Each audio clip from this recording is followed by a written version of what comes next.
القصة بتبدأ بهدوء، بس ورا الهدوء ده في نار تحت الرماد.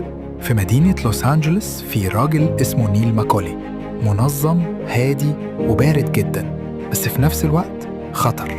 نيل مش مجرد حرامي، ده عبقري في السرقات. ورا كل خطوة بيعملها خطة محسوبة بالثانية. في أول مشهد نيل وفريقه بينفذوا سرقة العربية مصفحة مليانة أوراق مالية. الموضوع ماشي بنظام لحد ما واحد برجالة نيل اسمه وانجرو يتهور ويقتل الحارس بدون سبب. اللحظة دي كانت الشرارة اللي هتشعل الحرب بين الشرطة والعصابة.